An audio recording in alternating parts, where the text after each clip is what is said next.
Welcome back to IQ. Now we are going to solve few MCQs. The first question is, in neurosensory retina, how many layers are present?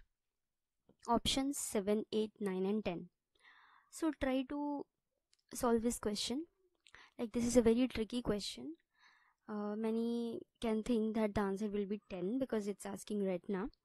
But इसमें क्या होता है कि retina का दो parts है, ठीक है.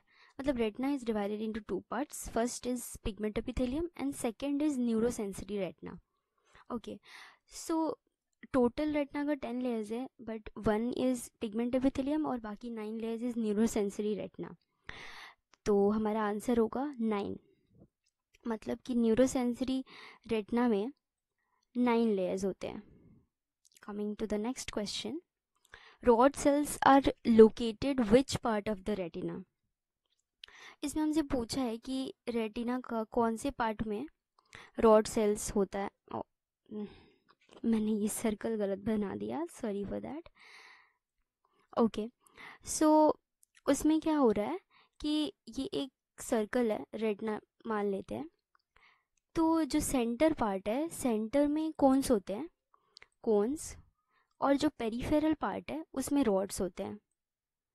ओके, आंसर फिर रॉड सेल्स कहाँ पाए जाते हैं, तो हम बोल सकते हैं peripheral part of the retina में. Next question says, if the patient's corneal power is 43 diopter 90 degrees and 45 diopters 180 degree, comment on the rule of astigmatism. Options are against the rule, with the rule, oblique and irregular astigmatism. तो इसको solve करने के लिए हमें सबसे पहले एक cross बनाना पड़ेगा. यहाँ पे लिखा हुआ है 90 डिग्री पे 43 dioptre. Okay, so let's write here 43 dioptre और 180 डिग्री पे 45 डायोप्टर. Okay, done. नाउ इस क्वेश्चन को सॉल्व करने से पहले हमें जानना पड़ेगा कि विद द रूल एस्टिग्मेटिज्म क्या होता है और अगेंस्ट द रूल क्या होता है. तो विद द रूल में क्या होता है कि वर्टिकल मेरिडियन जो होता है उसका पावर ज़्यादा होता है और जो हॉरिजॉन्टल मेरिडियन होता है उसका पावर कम होता है. ओके, हम लोग विद द रूल को ही वर्टिकल ज़्यादा है और हॉरिजॉन्टल कम क्यों बोल रहे हैं, क्योंकि नॉर्मल कॉर्निया में भी वर्टिकल का पावर ज़्यादा होता है और हॉरिजॉन्टल का पावर कम होता है. सो यहाँ पे क्वेश्चन में दिया हुआ है कि हॉरिजॉन्टल में 45 डायोप्टर्स है और वर्टिकल में 43 डायोप्टर्स. तो यहाँ पे हम क्लियरली विजिबल है कि हॉरिजॉन्टल हमारा ज़्यादा है in comparison to the vertical. So the answer will be against the rule astigmatism. Coming to the next question, if you find with movement in vertical and against movement in horizontal, in order to get minus cylindrical format, which meridian should be neutralized first? सो अगर हमें कभी भी retinoscope करते time with against movement या with movement मिलता है तो हमें सबसे पहले अगेंस्ट मूवमेंट को न्यूट्रलाइज करना है, तभी हमें माइनस फॉर्मेट में सिलेंड्रिकल वैल्यूज़ मिलेगा. तो यहाँ लिखा हुआ है कि अगेंस्ट मूवमेंट हमें हॉरिजॉन्टल में मिल रहा है, तो हम लोग सबसे पहले हॉरिजॉन्टल को न्यूट्रलाइज करेंगे, तभी हमें माइनस फॉर्मेट सिलेंड्रिकल मिलेगा. Based on the location of focal planes with respect to retina, classify type of astigmatism of this spectacle prescription +2, -2, 180 degrees. Options are simple myopic, simple hyperopic, compound, mixed compound hyperopic astigmatism. तो ये देख के तो हमें लग सकता है कि यहाँ पे प्लस है, यहाँ पे माइनस है, तो ये मिक्स्ड एस्टिग्मेटिज्म है. बट ये क्वेश्चन थोड़ा सा ट्रिकी है, सो हम लोग ऐसे देख के नहीं बोल सकते. पहले हमें एक क्रॉस बनाना पड़ेगा. क्रॉस बनाने के बाद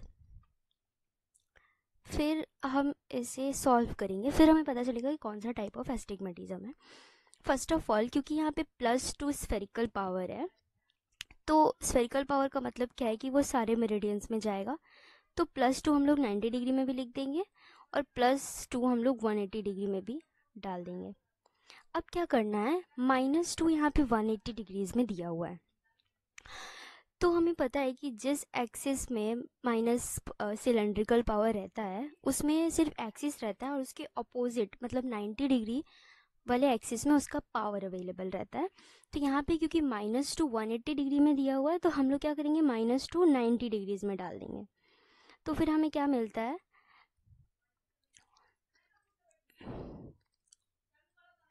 हमें मिलता है कि 90 डिग्री में 0 प्लानो और 180 डिग्री में +2 हमें मिल रहा है। तो इसका आंसर क्या होगा, सिंपल हाइपरोपिक एस्टिग्मेटिज्म, ये वाला। नाउ और coming to the next question, ये भी उसी टाइप का है। Which of the following is mixed astigmatism. ये क्वेश्चन भी हमें क्रॉस के हेल्प से ही सॉल्व करना पड़ेगा। नाउ ये लाइन थोड़ा टेढ़ा हो गया because I am using a mouse, that's why. So यहाँ पे +0.5 दिया हुआ है स्फेरिकल पावर, तो हम लोग दोनों ही एक्सिस में 0.5 लिख देंगे, 0.5 in both the axes. Now -1.5 दिया हुआ 180 डिग्री में, तो लास्ट क्वेश्चन की तरह ही सेम हम लोग ये जो ऑपोजिट एक्सिस में हम लोग इसको 1.5 DC को हम लोग लिख देंगे, विच गिव्स अस 180 डिग्री में तो हमें 0.5 ही रहेगा, और उसके बाद हमारा ये हो गया -1। तो क्योंकि ये -1 है माइनस और +1 +0.5 है प्लस में, तो पहला वाला हमारा मिल गया मिक्स्ड एस्टिग्मेटिज्म। आप लोग ये तीनों रेस्ट ऑफ द ऑप्शंस को भी सॉल्व करके देख सकते हैं। ऐसा मतलब इस टाइप का एक एक्सिस में प्लस और दूसरे एक्सिस में माइनस नहीं मिलेगा। नेक्स्ट क्वेश्चन ये भी इसी टाइप का है। So I think there is just certain bit of changes, otherwise it's all the same.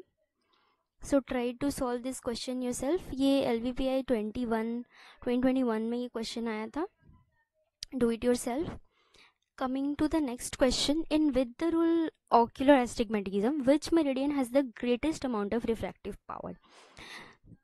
तो अभी हम लोगों ने देखा था कि विद द रूल एस्टिग्मेटिज्म में क्या होता है कि वर्टिकल पावर ज़्यादा होता है, हॉरिजॉन्टल पावर कम होता है। सो 90 डिग्री में ज़्यादा पावर होगा। We have got our answer. I hope I am clear. If अगर कोई डाउट्स है तो काइंडली कमेंट डाउन बिलो।